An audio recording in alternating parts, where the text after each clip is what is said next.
welcome to Two Steps Ahead Podcast. Two Steps Ahead Podcast, highlighting the stuff we've stepped in so you don't have to, at least hopefully you don't. My name is Son Edom, alongside somebody who is transitioning. OMG! Tara Hochshiro. Hey guys, welcome back. It's so good to see you again. Hey, so you're transitioning. Scandalous. So what we're going to talk about on the show today is just that, ideology transition.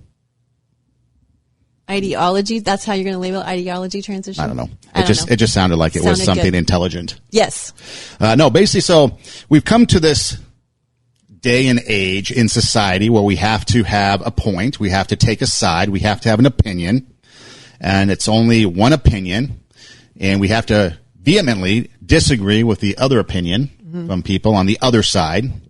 Bastards. And that's it. That's where we've come. There's a definitive line down the middle, and we have to choose a side.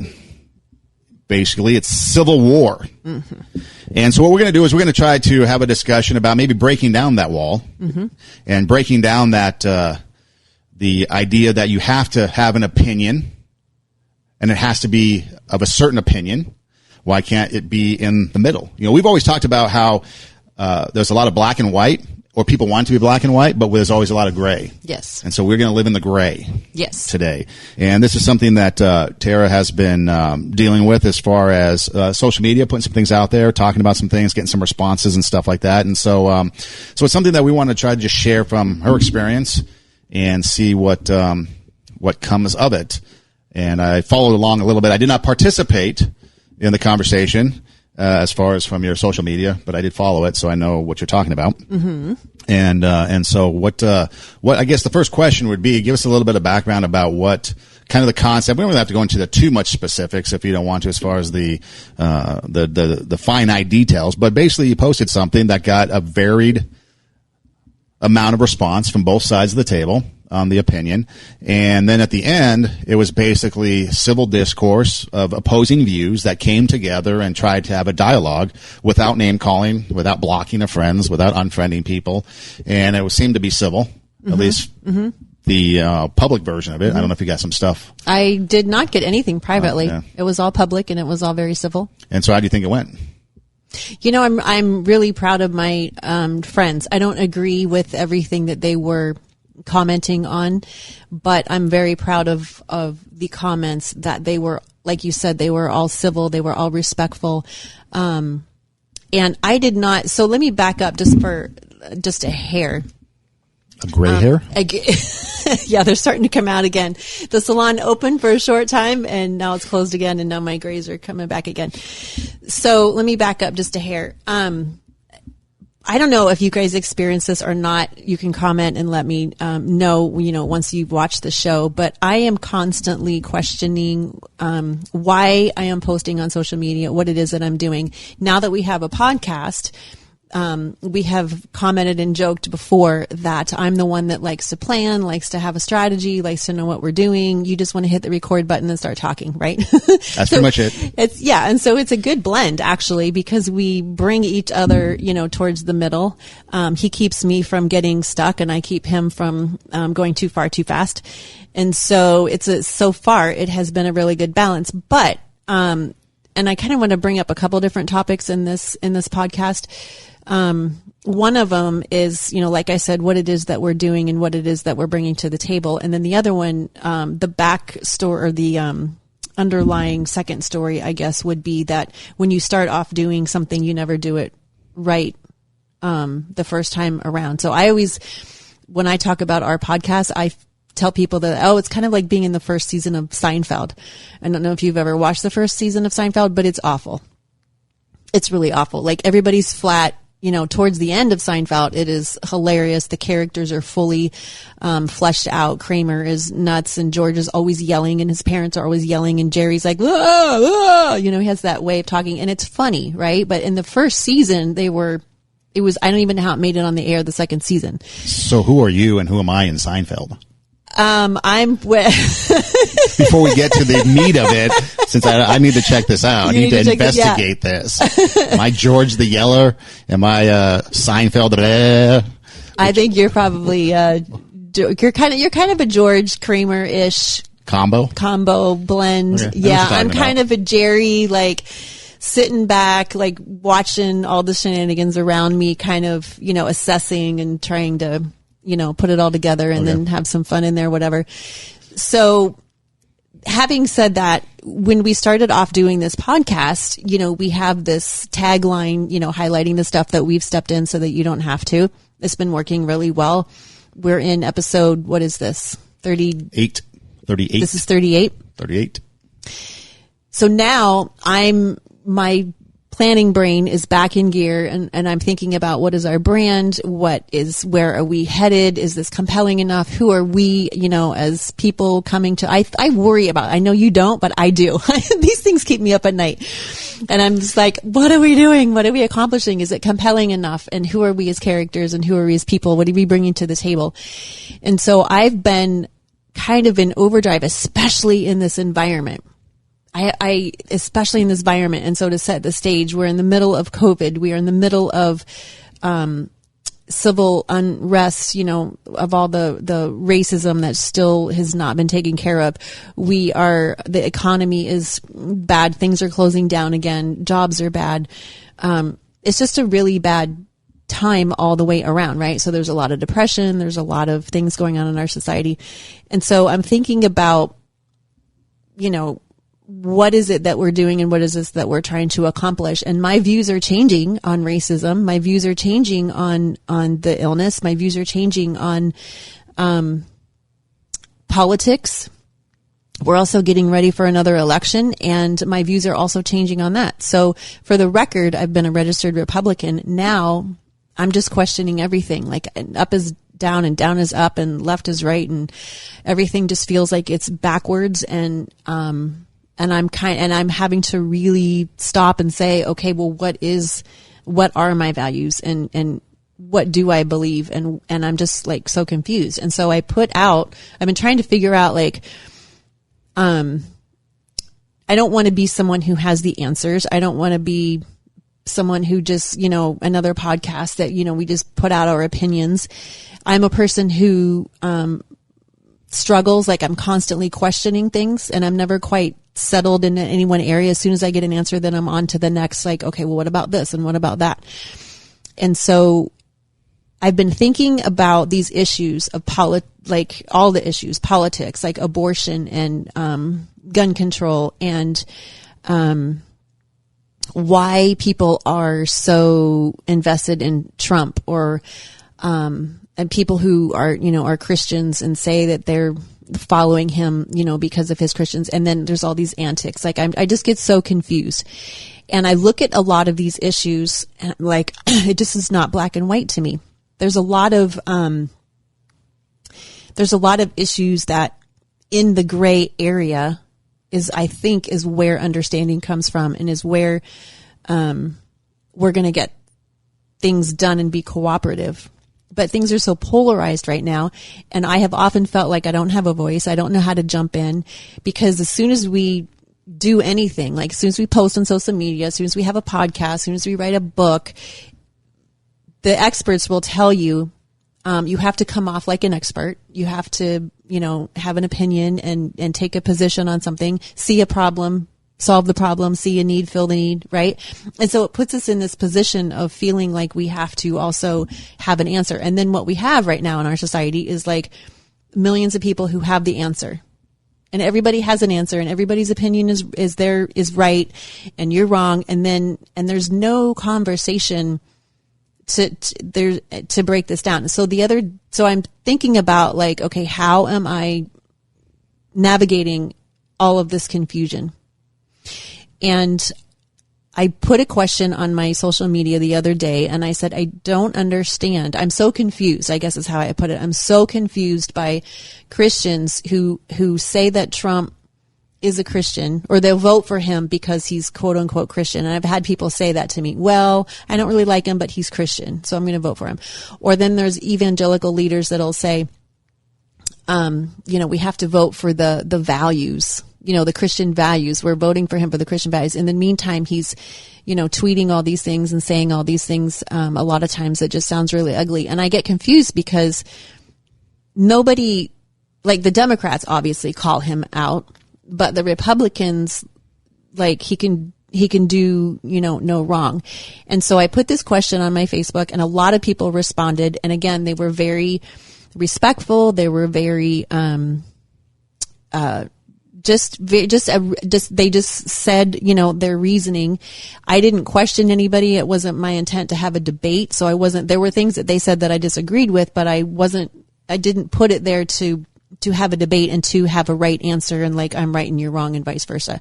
I just wanted to give people a safe space to put it out there, and they were very respectful. And so what I learned from that was I don't have to have, in order for me to engage in the conversation, I don't have to have answers. I can ask questions.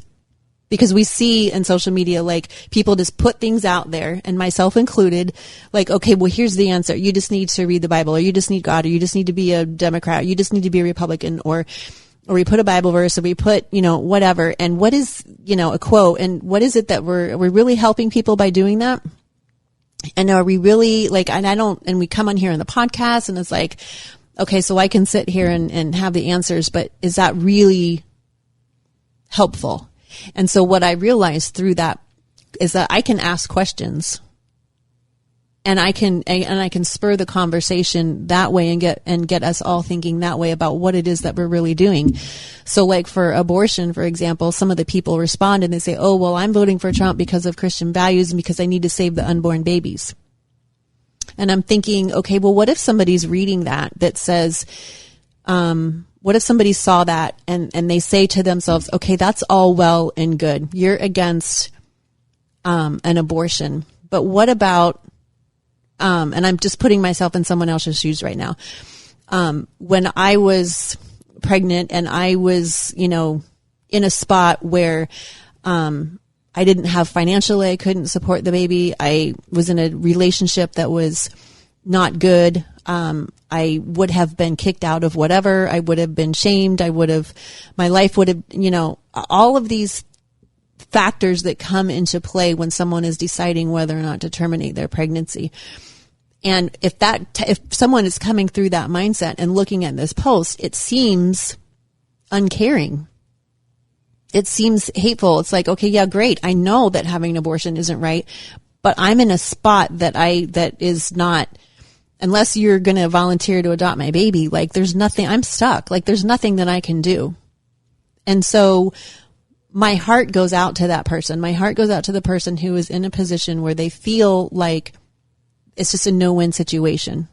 It wouldn't, not to say that abortion is okay, but we just don't have the conversation to allow for people to be in that position. And then the other commenters were saying, oh, well, Trump, he says a lot of things that I don't agree with, but we all make mistakes and we're all, none of us are perfect. And I'm like, yeah, but then when you talk about abortion, it's just very cut and dry. Like, no, don't do that. And if you do that, then you're out. There's no like, oh, well, everybody make mistakes. Nobody's perfect. We don't allow that dialogue. And that's where I get really confused by this polarizing, because once we jump on a bandwagon, whether it's to wear a mask or not wear a mask, or vote for a certain candidate or not, or to, socialism or not, or abortion or not, we're on the polar opposite side. And we don't have any real conversation that creates real change because we feel as if we have to have an answer or support an answer. And then if somebody doesn't agree, we have this argument and it doesn't get us anywhere. And I find that so lonely, so frustrating. And it makes me feel more isolated. And so a couple of people said, gosh, I'm so glad that you posted that because I want to post that. I have the same question, but I'm afraid to because people are going to attack me. So I'm just kind of going through this. I know I put a lot, out there, like you could jump in a million different places, but, I'm just going through this, like I'm at the point where I don't want to be another mouth. I don't want to be another person who comes out and says, I have the answers, or I know what's right, or I have the truth. Like, can we look for the answers? Can we look for the truth? Can we just ask questions so that we can have everybody on the table in a safe place and then decide what is the best way to go rather than yelling each other from the opposite sides? Is that even possible? A couple things come to mind. First off, I think that social media is not the place. Like, you have maybe a rare experience in your conversation and in your posting and the dialogue that went back and forth. That's rare and uncommon, because most of the time you're going to have attacks and, people just put stuff out there. So I don't think social media is the platform for the conversation. And so I think a lot of people try to make social media the platform, and I just don't think it is. And then two, we've talked about in the past, influencers.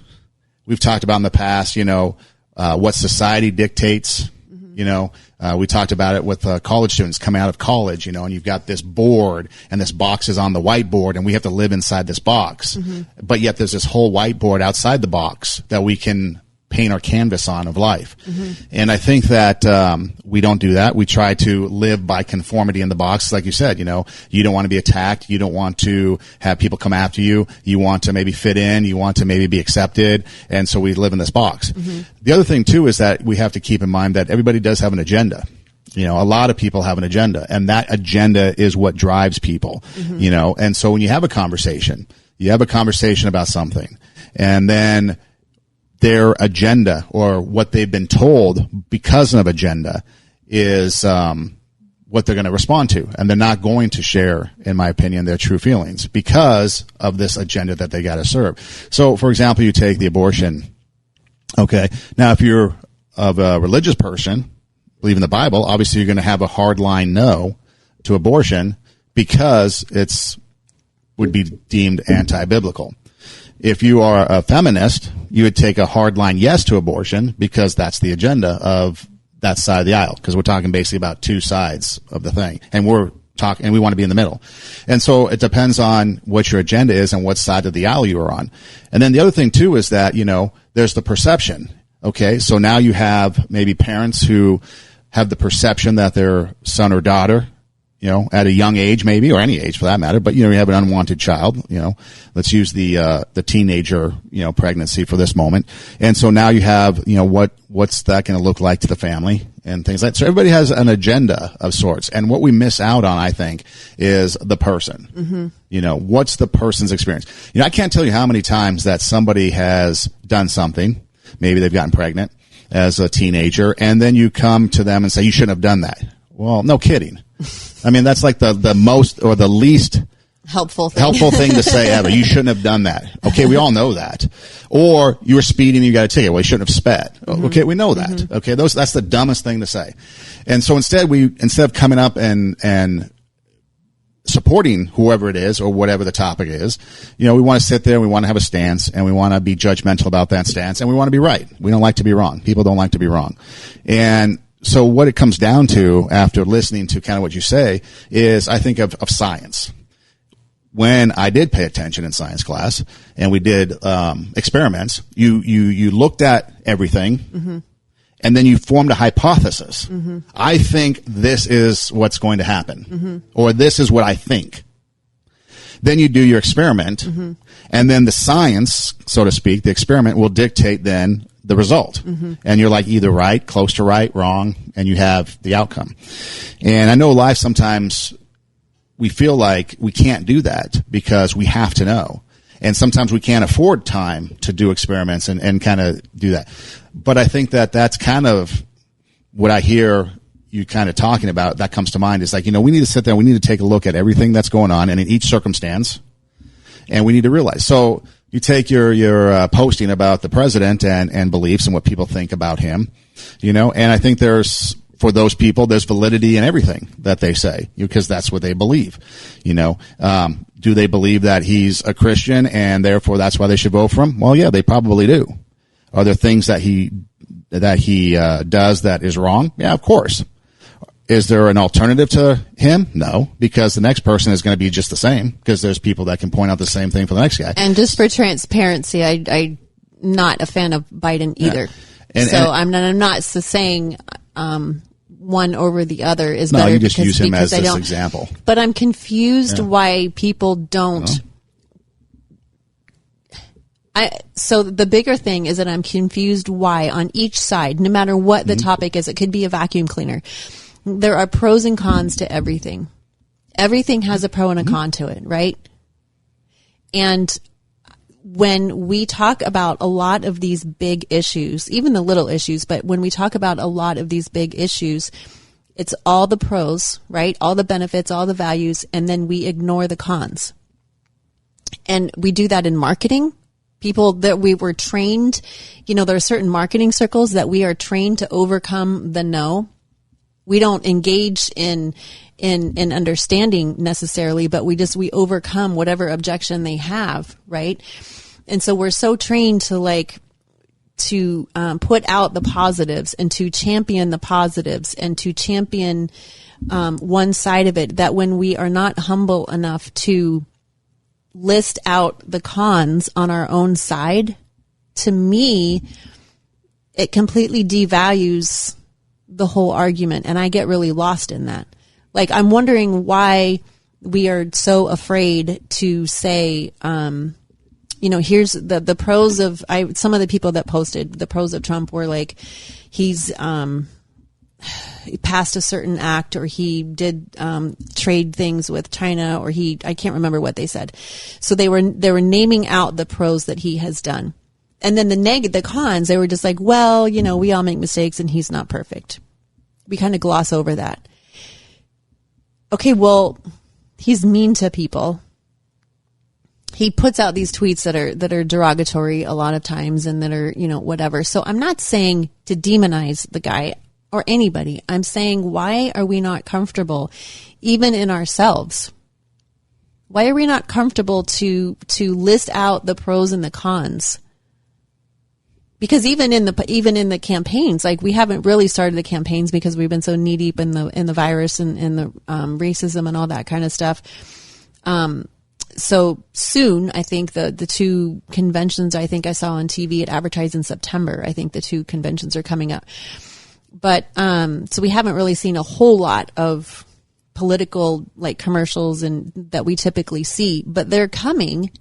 And every time we have a campaign, it's okay, if you and I were running for president, the typical standard or the typical model would be my commercials are going to be all about everything that you've done wrong.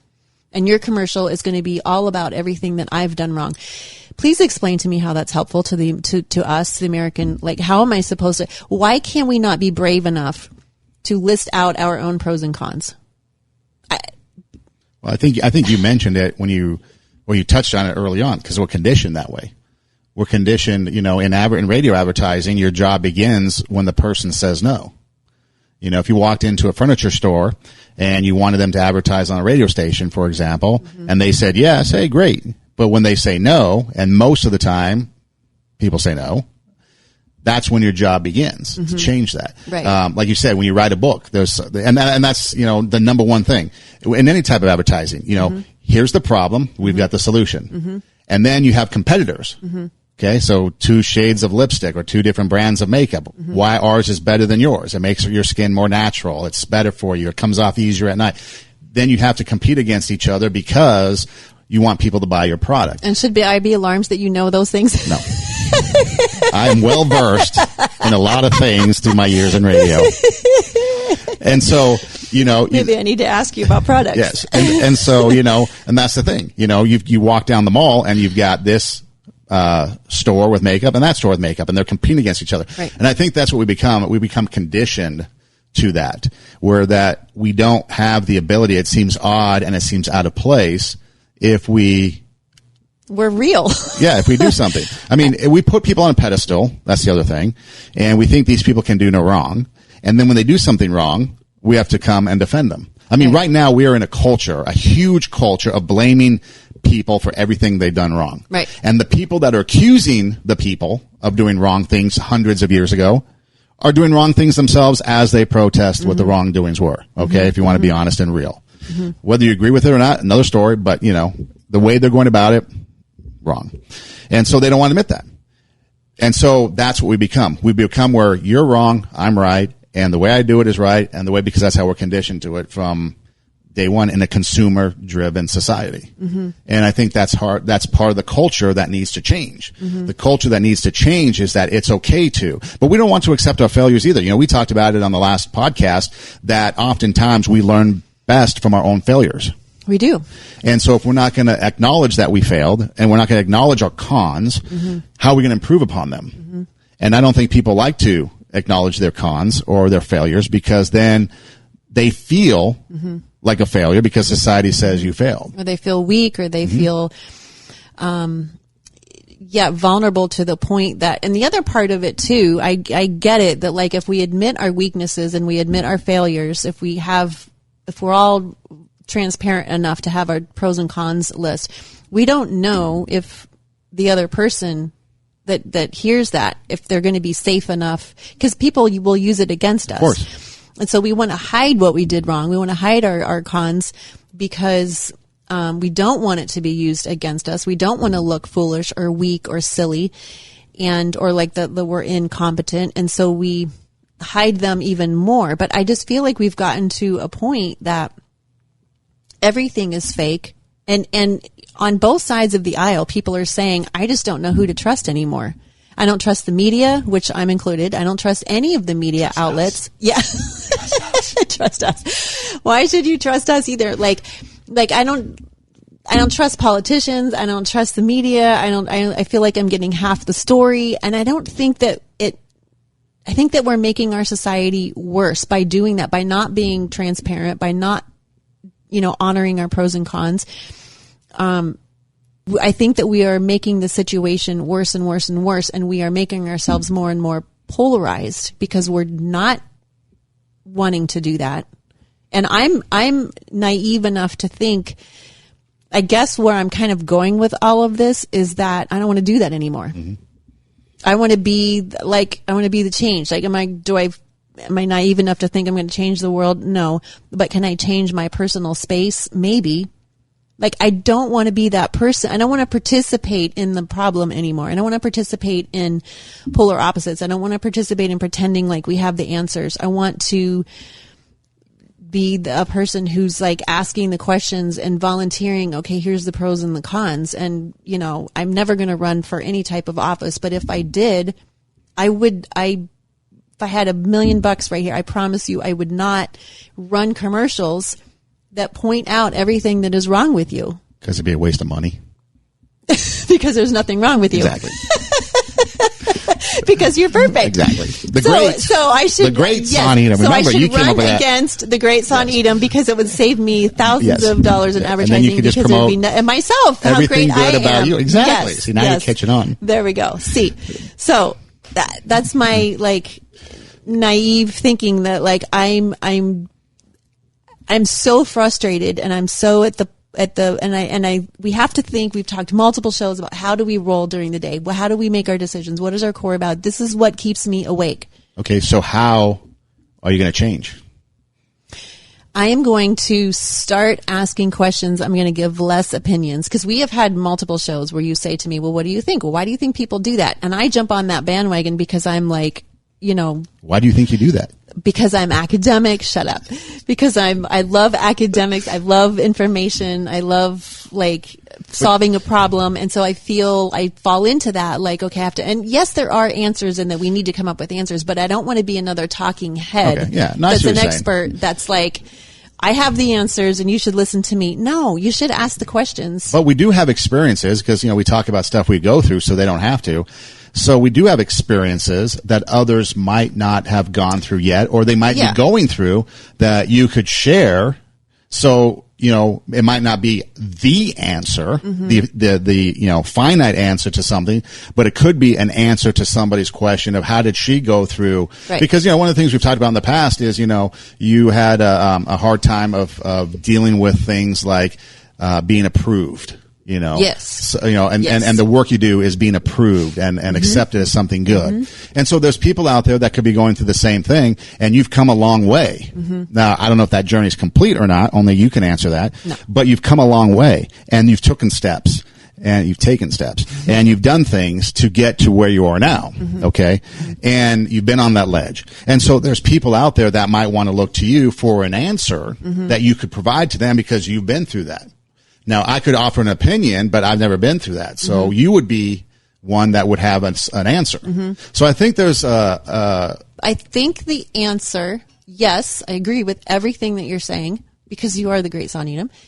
And so, but I think the answer is the pros and the cons. I think the answer is not coming at it from an expert place, but saying, this is my experience. These are the pros. These are the good things, the good decisions maybe that I made and it worked out this way. These are the bad decisions that I made and it worked out this way. And this is what I learned from those bad decisions. And then being honest about, I do struggle with getting stuck. I do struggle with procrastination. I am in my head all the time and I have a hard time getting out of my head. That is the downside of Tara. Well, I mean, and then you go back to, the abortion thing real quick. I mean, I would like to hear, I never really do hear, but I'd like to hear people who have actually been through that and had it talk. But yet they're muffled because there might be stigma. Yes. Or they might be ostracized, or the other side that is for abortion shuts them down because they don't want to be put in a light. Exactly. And so again, that's kind of what you're dealing with. Because that's what I feel like. They don't want Of course not. To hear the other side. They don't want to hear that women have actually struggled from an abortion or have had health issues. It's like they say, like the two sides, like we fight, like, one side will say abortion is fine. The other side will say, no, abortion is not fine. Okay. Well, let's find out. Let's ask and be honest enough to let women talk. I've always wanted to be like, okay, if you've had an abortion, whatever your experience is, send me an email and let me sift through it and let me go through and see what the trends are and see what that's okay. So here you go. If you want to share. If you want to share and help me out here and finding out, some real answers, send me your story. Tell me, like, I don't know why we have to have, well, I do know why, because it's money. It's advertising, it's money, it's dollars. And if people are having bad experiences with abortions, then they're not going to get the funding that they want and whatever. It just hurts our society. It's hurting all of us. Let's take something less controversial, still controversial, climate change. Yeah. Okay. Now, Al Gore is a big proponent of climate change, plus other people, but let's just use him because he seems to be the champion. And he's made a ton of money, according to several news reports and stuff. Okay. If we want to believe that through the years, off of climate change. Okay. There's also times where climate change has failed, like Solyndra, whatever that natural energy thing that we did one time. And so, again, there's the bad thing. And so you got both sides out, but you got an underlying root cause of money involved, Right. And so again, we have to, I think, go back to, now, so then get back to climate change. So I don't get tangential here. Let me finish my thought. So we have this dividing line. You're either for climate change or against it. And you can't be both. Right. Now, if you're for climate change and you're making millions of dollars off of it because we should buy a $20 light bulb that lasts 100 years or a 97-cent incandescent light that lasts a few months, so we're taking both sides. But why can't there be a combination of both? Why can't we have the realization that, we need to treat the planet the right way, but we need to go about it in a manner that is appropriate. So, for example, we all have to pay in California, I don't know where you're at, it's 10 cents a bag. Well, then they decided to get rid of plastic bags, because it's killing the sea turtles. So now through this pandemic, they realized that the reusable bags are no good because you could be bringing COVID into the stores. So now they've gone back to plastic bags. So now we're back to killing the sea turtles and paying 10 cents. And no, well, the ones down here are free. They're because we're in the pandemic. Wow, yeah. They went to free. And the real irony is, which I do not understand at all. So when we started off with the plastic bags, they were thin. Yes. Right? They were the thin ones. So when the kids were growing up, they were thin and I used them for their lunches. I used them for trash can liners in the house. I reuse them all the time. I mean, this is I don't have to worry about lunch boxes coming home. I just pack their lunch in this, this thin bag. They can throw it away. Done. End of story. Then, like you said, the grocery store says, oh, they're bad for the sea turtles. We're not going to do plastic bags anymore. So they got rid of them completely. The part that you skipped is that then they came back with the plastic bag that was thicker and heavier because their excuse was, you can reuse. And I'm like, well, I've reused the other ones. Right. Why does it have to be thicker in order to reuse it? So they brought it back, and then I'm thinking to myself, okay, wait a second. If the thin one is hurting the sea turtles and it's not degrading, right? Biodegrading. It's Right. like staying around forever. If the bag is thicker, wouldn't that make the problem worse? Like, wouldn't they be around even longer? Then, think. because they were like these heavy duty plastic I know what things. you're talking about. Yeah. Right? Yeah. So then COVID came and they got rid of them again.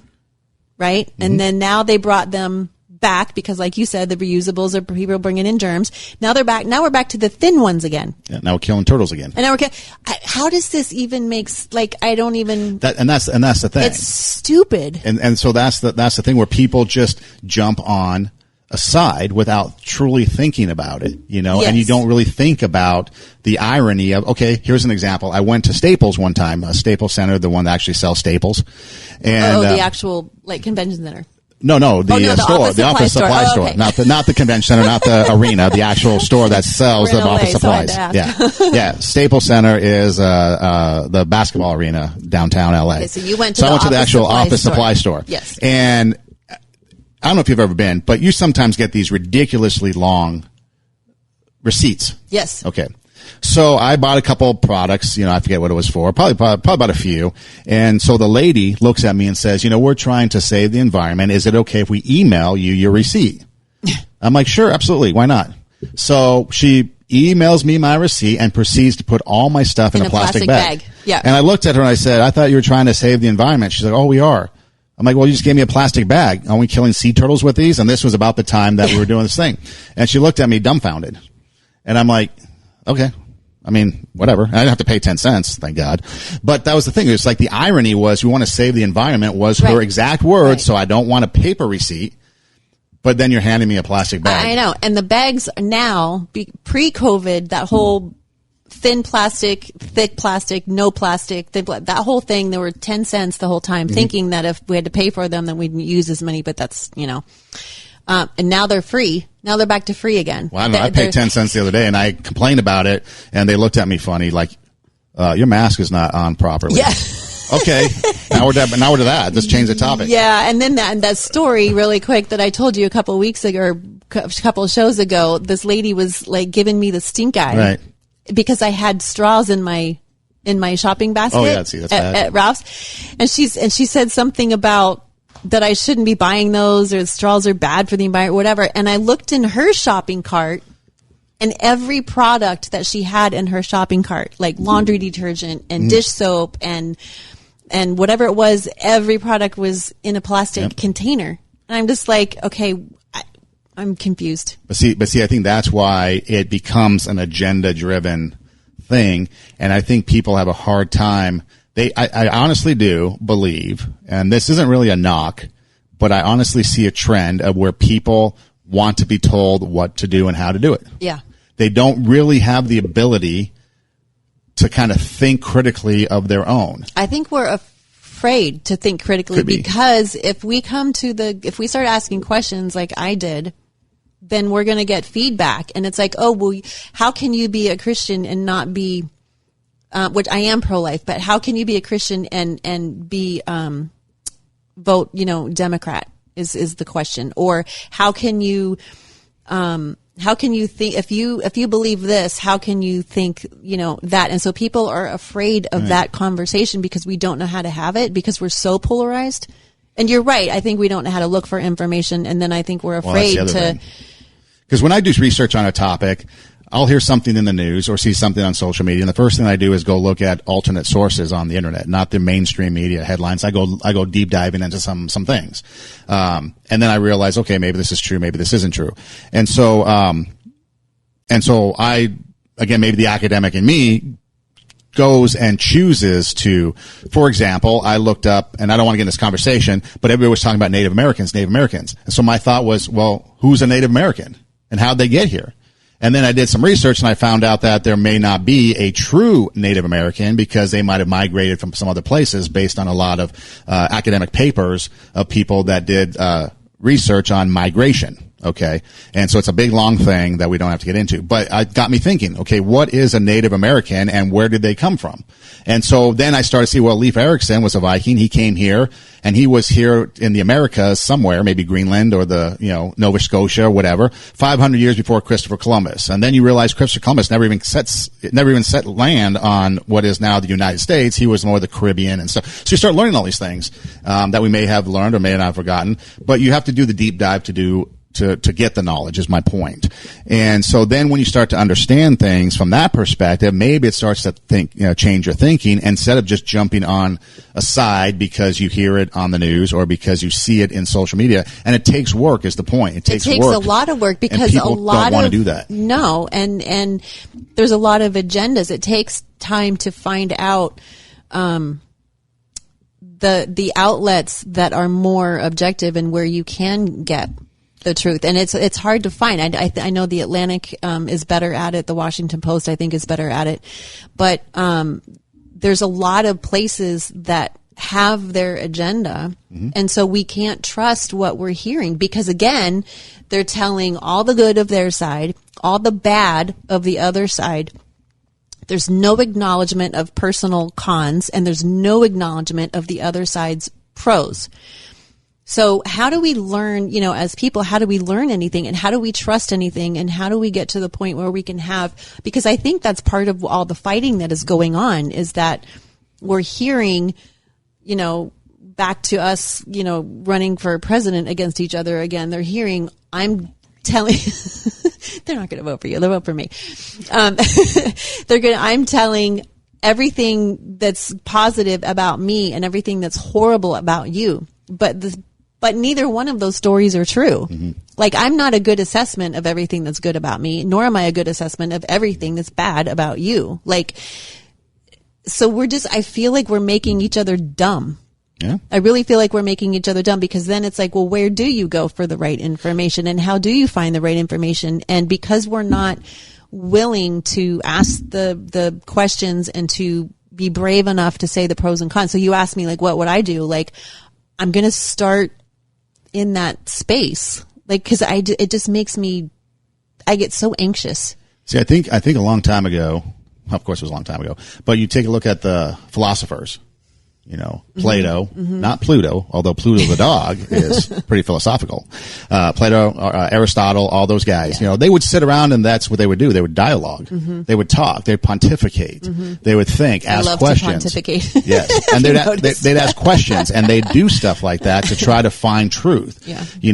You think about, the drug-induced era of the 60s. People were seeking truth through their, they drop acid or drugs and then they would sit there and they'd pontificate. Yeah, they'd be like, but there was a search for it. Okay, whether or not that's the correct way of doing it's another story. But they're searching for truth. I don't think we do that anymore. I don't think we search for truth. We don't search for. We just want to be given and told, and then go accordingly. Mm-hmm. So again, quickly with the mask. Okay, there's truth to being a pro-mask, and there's truth to being anti-mask. Mm-hmm. Okay, we're starting to see now that reports, if they're true, that some of the testing is all convoluted, and there's a lot of error in reporting. Mm-hmm. Okay. That's coming out on all different kind of media outlets. And so again, what information are we getting and what information are we making decisions based upon? And are we just being told, or are we going to seek the truth? Are we going to seek what it is? And we're in such an instant gratification society that we want it now and we want it our way. I think there's even a fast food joint, your way, right away, and that's what we live in, and I remember you did the bad hair, don't care, vulnerability, no makeup videos for a long time. And that was so, antithetical to, what Instagram and all that is, because it's like we got glam up and this is our glam life, Right. And so you're putting this other out there. Before hair and makeup. Yeah. Before hair and makeup. And I thought, dude, that's kind of, unique because it's something different that it's not, it's the antithesis is what I meant to say. Yeah. It's the antithesis of what that purpose is. Mm-hmm. And so there then, there's the vulnerability and everything that comes with it. And so I think it's going to just, from listening to what you're saying and what I'm getting is just going to have to be, you just have to be you and go about doing you. And then maybe by doing you, other people will see that and realize, oh, I can do me too. Mm-hmm. Because, in high school, there was a lot of times I was a loner because I didn't go along with the in crowd or the crowd because I just didn't see the need for it. You know, I made my own decisions. There's been times where, through work, I've lost jobs because I felt convicted to do something a certain way and I wasn't going to do it their way, you know, and I wasn't going to sell out. There's other times where things have come together, and I think most people would think that I'm actually an individualist more than anything else. Like to do things a certain way, and I like to seek it and find it and do it if I think it's the right way and not just a way because everyone says it to do it that way. But I think it takes effort, it takes time, and it takes energy to seek the truth, so to speak, like the old time philosophers did. And people don't want to have that, you know. I mean, some of the biggest conversations that I ever had were at the bar, you know, drinking beer, where we sit there and we're just talking, you know. And and I told you some of the biggest conversations I've had was at the porn convention. Right. And that's where it gets real because you take the judgments out of it. That's right. You know, you take the judgments. You're already naked, so I wasn't naked, by the way, but no, that would be, although you did have that bikini picture on the Instagram one time, scandalous. It was not scandalous. Follow her. No, but that's the thing is, you know, we take away the judgments of things. We take away what are preconceived ideas and notions, and we have a conversation, and we have to be open, and we have to be able to, but it takes a lot of energy. It takes a lot of willingness. I had a student one time, DACA student, tell me her whole story about why this, why that, and we had a conversation, and it went very well. I still disagree with a lot of her opinions and views, but she comes from it from a different perspective. You know, she's a DACA student and she's trying to get, you know, become a citizen, you know, and I'm like, well, you know, get in line. And there's no line. And you go back and forth, right? Okay. Now I'm just kidding about the line part, but that's the initial response, you know, get in line, right? Well, there's no line. Well, there's this, there's that, whatever. There's another student one time that didn't want to support Chick-fil-A because of what they stood for and their Christian values, but she drove a VW. And I'm like, oh, so you support Hitler and killing Jews? And she's like, what do you mean? I'm like, VW was Hitler's car, is the, you know, Volkswagen, the people's wagon. And she's like, well, I didn't know that. And so then we had you know, an understanding, and we started talking about things and dialogue and stuff. And some of those conversations, even though we have different ideology, we had good conversations, much like you had on your post. But that's because they wanted to. People don't want that nowadays, I don't think. And so it becomes harder, and it's going to be harder for you to try to find that. But like we've mentioned before, like Michael Jackson saying, it starts with the person in the mirror. And so you've got to do you. And if that's what you want to do, then you need to go do it. Yeah. And But I caution you to not dismiss your experience, because you may have an answer for somebody else's situation that they could benefit from, and you can use that to help them, both the good and the bad, the pro and the con of your experience. So I wouldn't fully dismiss the fact that you might be an authority on a certain topic or a certain thing, because, you know, you mentioned the porn conventions. You might know what those people are going through and the behind the scenes. Right. When the consumer only sees what's on TV, the good, the pleasure. So for you to sit up and say, hey, you shouldn't watch pornography because this is what the people behind the scenes go through, well, I think that'd be valuable information that people would want to know, and you would have the answer. Yeah. No, I agree with you. And I'm not saying that I don't have anything valid or helpful to say. It's kind of a note to self that I don't want to fall into that paradigm that is going on in our society that we have to come across as an expert. There's a lot of programs that entrepreneurs can do, like, oh, we'll teach you how to have success. We'll teach you how to have all these. They don't teach you how to have integrity. They teach you how to market in a way that you get a lot of clicks and a lot of responses and maybe, you know, make some money, but they're not teaching you how to really engage in a conversation in a way that's helpful by saying, here are the pros and here are the cons, and let's think about this and let's bring everybody to the table. And I think that, so it's not that I don't have any answers. It's not that, I mean, I have tons of experience in mental illness. I have tons of experience, not tons, but I have experience in the porn, industry, the sex industry. I've, you know, volunteered and gone to some things. And so I do have some experience there. I'm a mom. I'm, you know, a wife. Like, there's tons of, you know, I suffer with depression. So there's all kinds of things that I have experience to that I can be helpful in. I just want to make sure, note to self, that I don't come off as like, okay, I have all of the answers. Because I don't, I'm still seeking for those answers. So as long as I'm humble enough to say, yeah, this is my experience. These are the pros, these are the cons.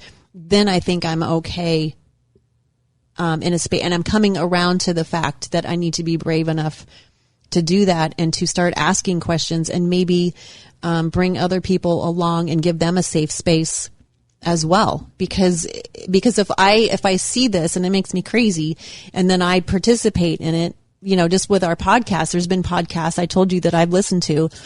I listened to an episode not too long ago, and I told you this morning, I'm like, I hated it. I didn't like listening to myself because I was sounding like I had the answers, that I was more right, than other people. And I was trying to not necessarily win the argument, but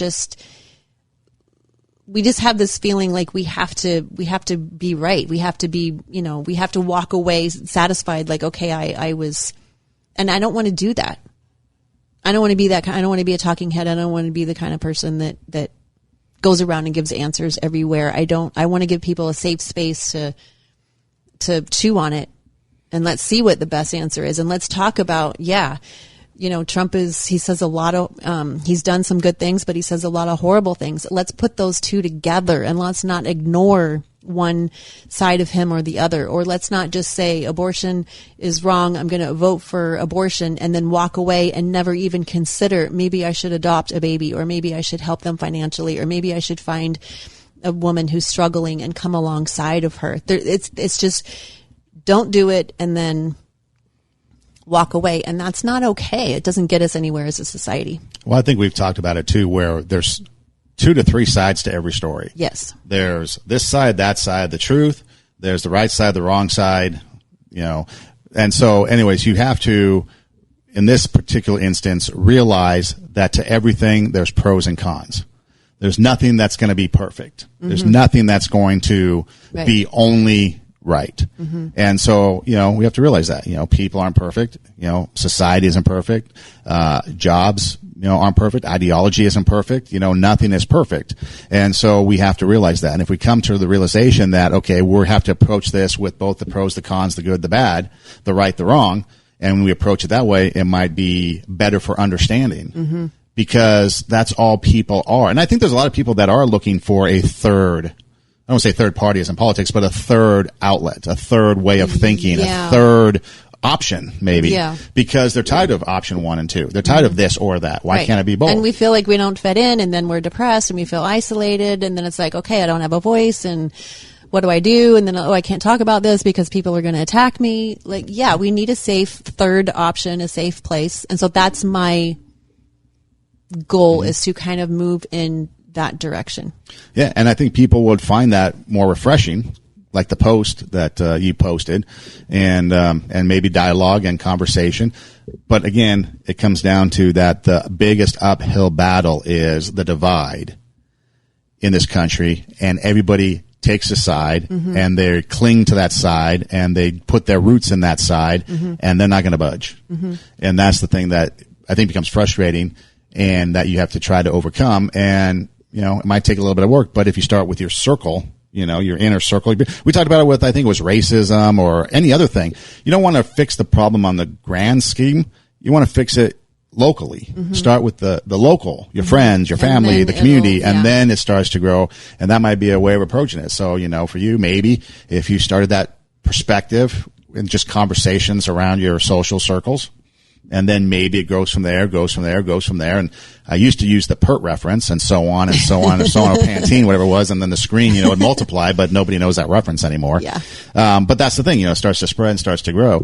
And, it starts with you. You got to be the change that you want to be, and anybody has to be the change they want to be. And it starts with you, starts with me, starts with us. And why not do it? Yeah. So that is my what I am going to bring to the table in our podcasts, I think from here on out, is just a little more humility, a little more asking questions, a little more investigating, listing out the pros and cons of things, and inviting other people to join in that. Although there is one thing that is absolute. What? That you are the great Son Edom. I am great. Hey, I have to earn my keep, so that's why I say that several times a podcast. But because we're transparent, she came up with that. I did. Not me. I did. So, but I may have been being facetious at the time. No. You weren't. You were sincere. I saw it in your eyes. The sincerity when you said, "Oh, look at this shirt I made, the great Son Edom." So okay. hey, so We'll we just are leave it there. we are a 2 Steps Ahead podcast, highlighting the stuff we've stepped in, and so hopefully this podcast has been helpful. And again, you can reach out. You mentioned earlier, real quick, maybe people reaching out to you. I know sometimes Instagram direct messaging might not be the best way. Is there an email or something you feel comfortable giving out, or a way that people can get a hold of you through your website? There is a link on my website to contact me, so TaraShiro.com. If you go to my Instagram at TaraHokeShiro, there are links there, link in the bio to get to my website. So you can DM me, you can reach out to me on social media, Facebook, through my website. And so if you feel like you have a story that is, that you want to be heard, maybe not necessarily with your name and your story, but you just want to put it into the record or talk to somebody, let me know, reach out, because I would love to hear what you have to say. Because that is one thing, you say we get our information from the news, from the top down. Let's get it from real people. If we start talking to real people, we might get the true story. Exactly. And that's one of the beautiful things about, for me, social media, reaching out with people across the globe, is like, I know there's a bunch of stuff going off in Hong Kong. Well, I have a couple people that I connect with on Instagram, and I've been able to kind of get the real story of what's going on the streets of Hong Kong from them. And I don't really know them except through social media. So if we start getting information from the real people and not necessarily the news that's agenda driven, maybe we can start to affect that change and change the narrative to more truth seeking and realizing there's pros and cons, right? Versus just going with the status quo. And if you want to tell me how great I am, you can reach me at my Instagram, Edem Rocks, EIDEM ROCKS. You can DM me night and day how great I am. Yeah, I do not discriminate. He needs that. And then also, there's a link at 2 Steps Ahead podcast Instagram, and also my Instagram, where if you go to the link in the bio, it takes you to a lot of options. The options are the same on mine and on 2 Steps Ahead. You can watch us on YouTube. You can check us out on Pandora, Spotify. There's links there. There's also a swag shop where you can go and get merchandise. And that continues to grow every day and every week. So you can keep looking back. If there's something you might not see this time, maybe next time, because Tara's putting that together and she's doing a great job. And so, she's adding things to it. So there's the swag shop there. But everything you need to know is just the link in the bio for at 2 Steps Ahead podcast or at Edem Rocks. And you can find everything you need. And worst case scenario, just go to Google and type in 2 Steps Ahead podcast, TWO, and we pop up. And so with that, we say thanks for listening. Do tell a friend, take your passion, make it happen, let yourself be great, be kind, and don't be an a-hole. And we'll see you next time. Thanks, guys.